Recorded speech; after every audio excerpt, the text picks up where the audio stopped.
할렐루야. 우리 하나님 부어주시는 은혜와 축복이 오늘도 말씀을 사모하고 그 말씀대로 살기를 고백하는 우리 모든 성도님들에게 함께 하시기를 우리 주님의 이름으로 축복합니다. 오늘은 마가복음 9장 23절에서 24절의 말씀입니다. 예수께서 이르시되 할 수 있거든이 무슨 말이냐? 믿는 자에게는 능히 하지 못할 일이 없느니라 하시니 곧 그의 아버지가 소리를 질러 이르되 내가 믿나이다. 나의 믿음 없는 것을 도와주소서 하더라. 아멘. 세상이 불확실합니다.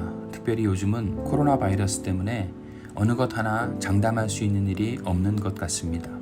오늘 본문은 귀신 들린 자녀가 있는 아버지와 예수님의 대화입니다.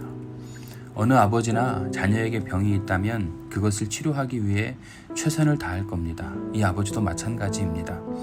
고칠 마음이 없었거나 아니면 귀신 들렸다고 버린 자식 취급했다면 예수님께 이 문제를 가지고 나오지도 않았을 것입니다. 오늘 이 말씀을 통해 이 아버지에 대한 상황, 이 상황들을 유추해 볼 수 있습니다.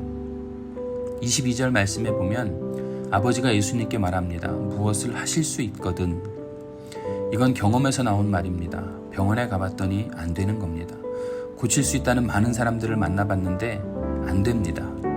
아들의 병을 치료할 수만 있다면 어떤 일이든 이 아버지는 했을 것입니다. 그런데 그런 경험이 쌓이다 보니 불확실해졌습니다. 고칠 수 없습니다. 불확실합니다. 불확실한 경험이다 보니 확실한 예수님 앞에서도 불확실을 이야기할 수밖에 없는 그런 상황이 되었습니다.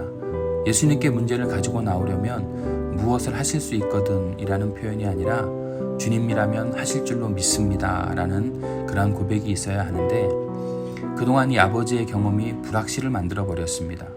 우리의 믿음도 그렇습니다. 어떤 문제가 있어서 기도합니다.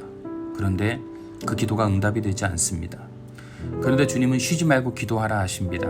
그래서 또 우리는 기도합니다. 그런데 기도 응답이 또 없습니다. 사실 기도 응답이 안 된 게 아니라 내가 원하는 응답이 안 된 걸 수도 있음을 우리는 알아야 합니다. 하여간 우리도 이렇게 계속 기도의 응답을 사모했는데 응답이 안 되는 것 같아 보이니 이제 우리의 마음속으로도 이 아버지와 똑같은 생각이 들게 되는 겁니다. 무엇을 하실 수 있거든.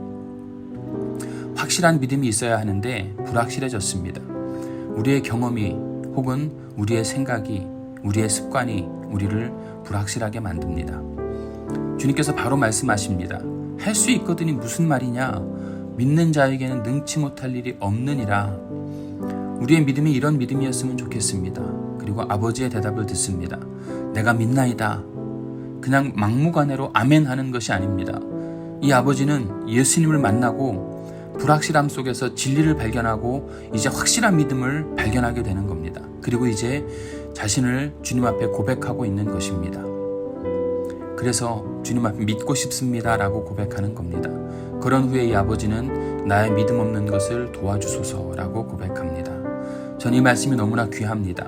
내 경험이 있는데 내가 이렇게 살아왔는데 난 이렇게 배웠는데 이게 내 확실한 것 같은데 이런 내 모습들이 다 버려지기 원합니다. 주여, 불확실한 시대가 내 믿음을 불확실하게 만들고 있습니다. 주님, 나도 믿고 싶습니다. 나의 믿음 없음을 도와주옵소서. 주님의 부활을 기다리는 이 절기에 확실한 믿음 가운데 세워지는 저와 여러분이 다 되시기를 우리 주님의 이름으로 축복합니다. 아멘.